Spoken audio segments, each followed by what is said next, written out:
l'information, qui est très important en matière de santé et sécurité au travail, qui est aussi un élément de prévention des risques professionnels. Donc, pour ce cadre-là, il m'a été demandé de proposer, de présenter un cas d'école, c'est-à-dire un cas vécu.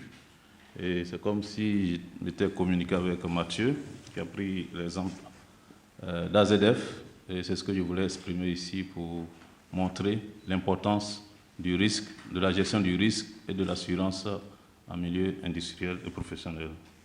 Pour ce cas de AZF, je voulais présenter l'historique, comment est-ce que les événements se sont succédés pour arriver à l'accident. Il faut dire que c'est une usine qui est implantée dans la zone industrielle de Toulouse, en France, située à environ 5 km de la ville. Elle a été créée en 1924 et l'explosion a eu lieu en 2001. C'est une usine de la branche Total Fina Elf et qui produit des fertilisants chimiques. C'est le premier producteur de fertilisants en France et le troisième en Europe. Ces activités sont composées de deux principalement, notamment la production d'engrais et la synthèse de dérivés chlorés. Elle stocke 6 000 tonnes d'ammoniac, 56 tonnes de chlore liquide et 30 000 tonnes de nitrate d'ammonium. C'est une installation classée. En France, on parle de Seveso, c'est-à-dire que c'est soumis à autorisation, qui a mis en place des mesures de sécurité telles que les POI, PPI et PPRT depuis 1989. Donc, ils sont dans une dynamique de prévention des risques depuis cette date-là.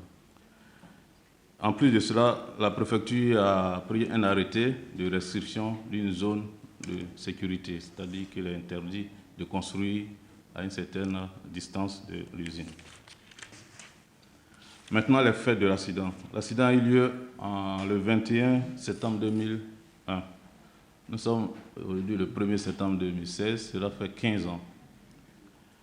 Ce jour-là, à 10h47, une explosion très forte a retenti sous le hangar 221, qui couvre une superficie d'environ 2400 m². Et en matière de risque, quand un événement arrive comme ça, qui est très important, il y a ce qu'on appelle le rapport d'incident. Et dans ce rapport, ils vont classifier le risque. Donc, il y a des matrices de classification des risques. Et les enquêteurs ont utilisé cette matrice. Et voici les résultats qu'ils ont obtenus. En matière d'émissions de matières dangereuses, sur une échelle de 6, ils ont classé le risque à 4. Au niveau des conséquences humaines et sociales, ils ont classé le risque 6 sur 6, c'est-à-dire que c'est la totale. Au niveau des conséquences économiques, également, c'est 6 sur 6. Et au niveau des conséquences environnementales, ils ont mis 1 sur 6. Mais moi, je mettrais 5 sur 6 si j'ajoute l'émission de matières dangereuses dans le volet environnement. Donc, cela dit, je pense que ces genres de forums sont aussi des cas d'école. Et c'est un grand intérêt pour leur organisation, qui sont aussi animés par des experts de la matière, de la gestion des risques, assurance, de santé, sécurité, environnement, milieu industriel. Donc cela est très important. Cela nous permet d'avoir tous ce qu'on appelle, dans le jargon ivoirien, le parapluie atomique, d'être couvert en cas de sinistre.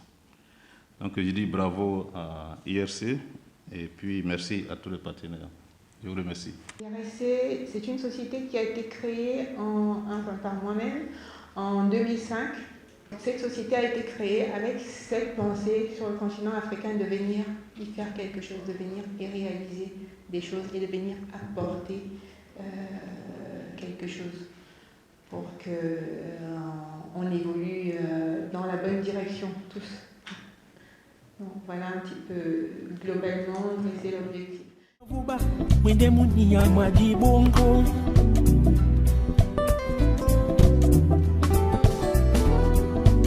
Kwande wani penya na tena wokoba.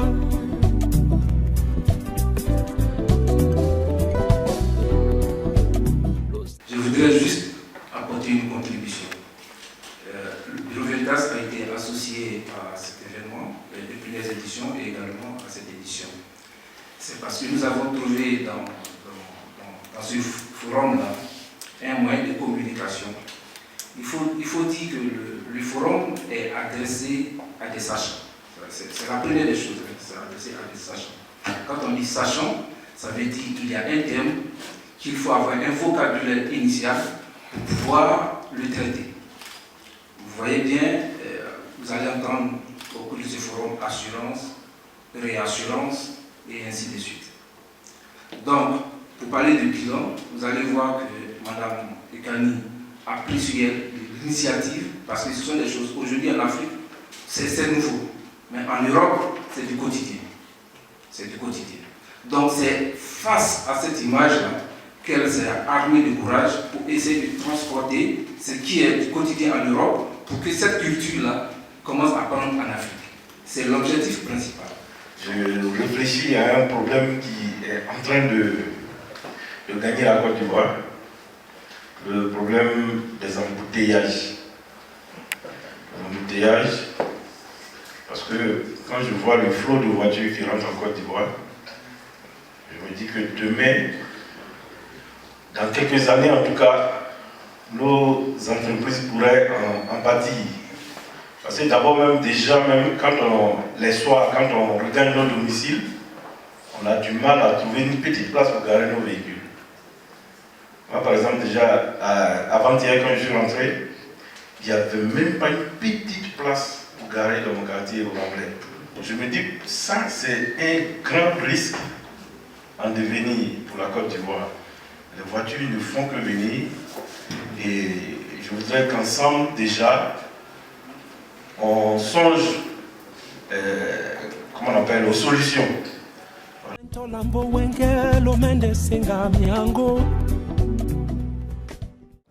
Ce qui est important à retenir de ce forum qui va se tenir très bientôt en octobre sur le risque, je crois qu'il faut donner suffisamment une culture de risque en Afrique.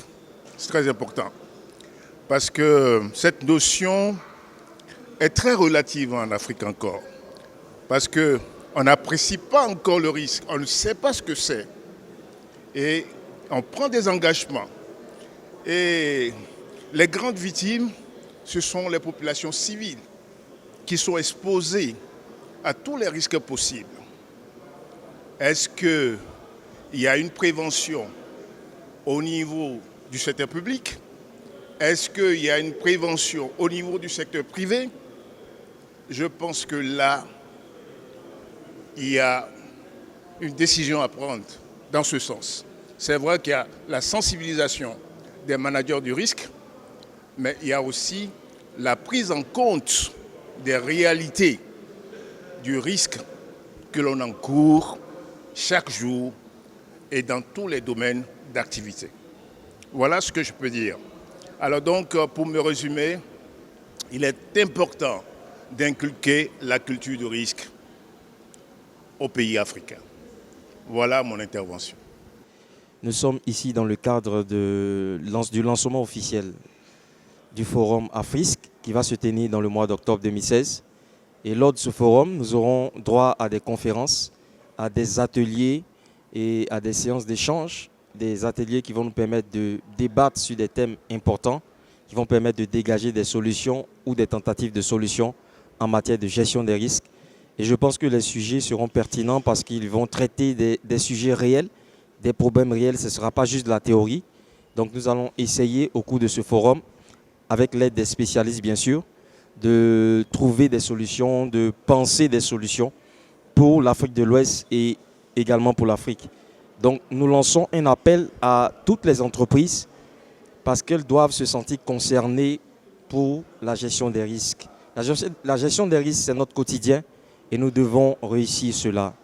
Donc nous attendons massivement les entreprises, qu'elles envoient des représentants pour qu'ensemble nous puissions travailler en matière de gestion des risques pour que nos entreprises aillent vers l'émergence et se développent pour atteindre des performances qu'elles n'ont jamais atteintes grâce aux méthodes et outils de prévention et de gestion des risques. Je vous remercie.